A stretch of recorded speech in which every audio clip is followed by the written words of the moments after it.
Salom do'stlar, bugungi videoda Marvel Comics olamining eng qudratli personajlaridan biri Beyonder haqida bo'ladi. Uning kelib chiqishi, tarixi, kuch va qobiliyatlari bilan to'liq tanishamiz va Maxfiy urushlar komiksi haqida ham ko'plab ma'lumotlarni bilib olamiz. Shunday ekan, bugungi video ajoyib bo'ladi.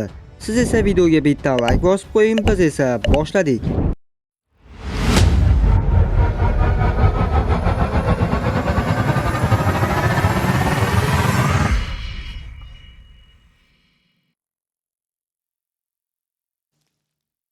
Beyonder dastlab Marvel Comics olamidagi eng kuchli va sirli mavjudotlardan biri sifatida 1-marta 1984-yilda chiqqan Maxfiy urushlar komiksida paydo bo'ladi.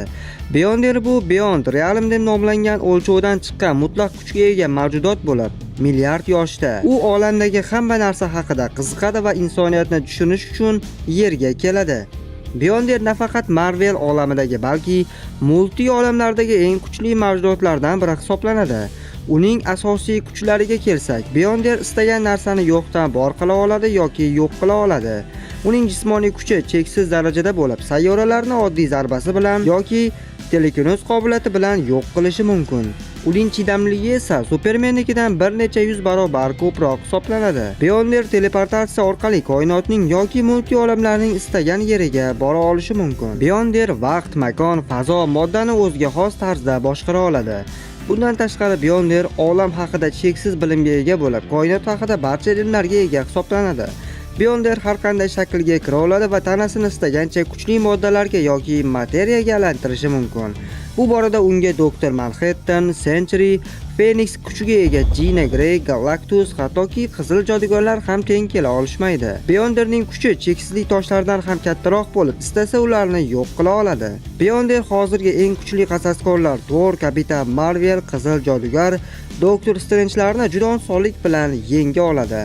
DC olamidan esa odatda Beyonder bilan Anti-Monitor, Lucifer va Spectre'lar solishtiriladi. Beyonder hattoki Kimsan tirik tribulanni ham yenga oladi. Beyonder komikslarda Maxfiy urushlar deb nomlangan ulkan voqeani boshlab beradi. U Yerning eng qudratli qahramonlari va yovuzlarni yig'ib, ularni Janglar sayyorasi deb nomlangan sayyoraga yuboradi. Beyonderning maqsadi ularning ezgulik va yovuzlik o'rtasidagi kurashlarini kuzatish va insoniyat mohiyatini tushunish edi. Beyonder 2015-yil chiqqan yangi Maxfiy urushlar komiksida kuchsizroq tasvirlanadi va o'zgartiriladi. 1984-yilda bir odam Beyonder bo'lgan bo'lsa, 2015-yildagi versiyada ular butun reallikdan tashqarida yashaydigan bir nechta mavjudotlar sifatida namoyon bo'ladi. Bu Beyonderlar tajriba sifatida har bir olamda molekula odamlarni nusxalarini yaratishgan bo'ladi. Har bir molekula odam bir vaqtning o'zida portlasa, butun multi olam yo'q bo'lardi. Beyonderlar esa aslida multi olamdan tashqarida bo'lib, ular olamlarni yo'q qilishni xohlashardi. Do'stlar, bir narsani ochiq aytaman. Har kuni menga yozasiz, shuni batli qil, buni chiqaring, Dr. Manhattan multiversi qil, Superman hammani qil, Thor kuchlimi? Men tekinga montaj qilaman. Tunlari uxlamay ishlayman, bundan menga hech qanday foyda yo'q. Lekin bir haftadan beri bitta oddiy narsa so'radim. 550 ming so'mlik mikrofon uchun yordam.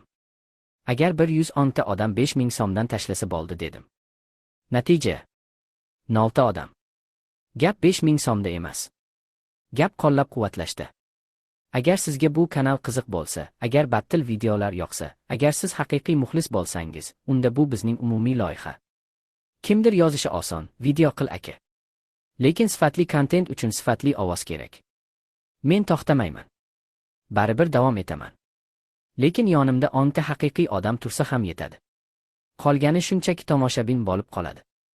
Agar qo'llab-quvvatlamoqchi bo'lsangiz, karta raqam pastda. Qo'llagan har bir inson nomini alohida aytaman. Bu kanal oddiy kanal emas. Bu kuchli battil olami. Va bu hali boshlanishi. Hammaga rahmat. Buni istamagan Dr. Doom va Dr. Strange Reed Richards bilan birga bu tahdidni to'xtatishga harakat qilishadi.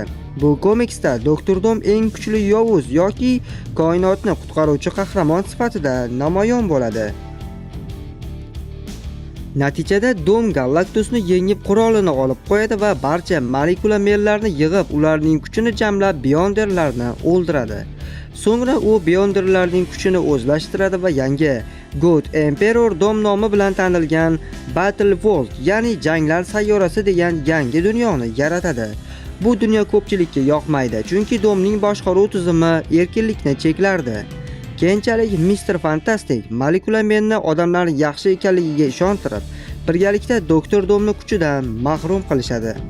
Dom kuchimni yo'qotgach, oddiy odam bo'lib qoladi va barcha g'azabidan ham qutuladi va yangi olamda hayot kechira boshlaydi. Ha, Beyonder multi-koinot miqyosida juda kuchli mavjudot bo'lsa-da, bu olamda yagona qudrat sohibi emasdi.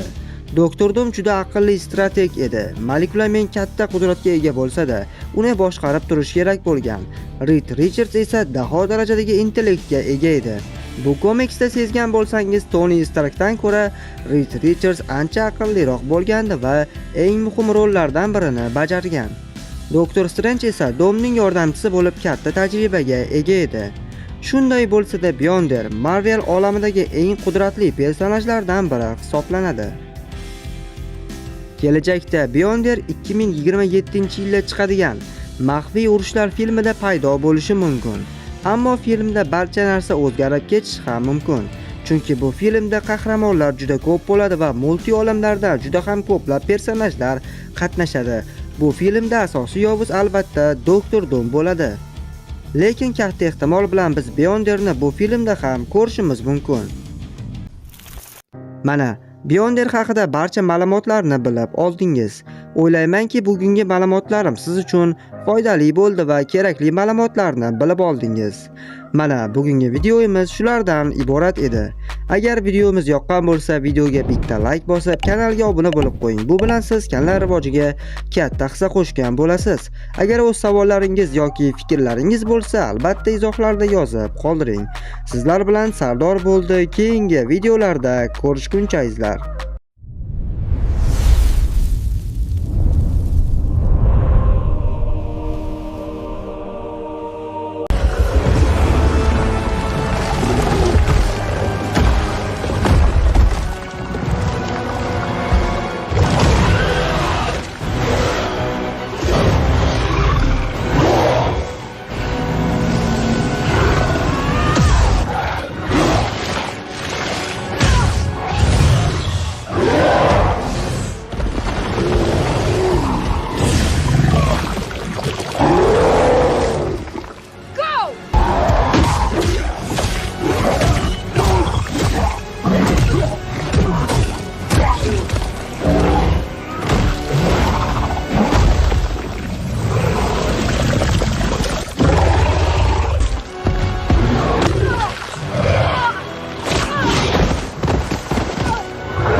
You know, I really wanted the Green Lantern Part 2.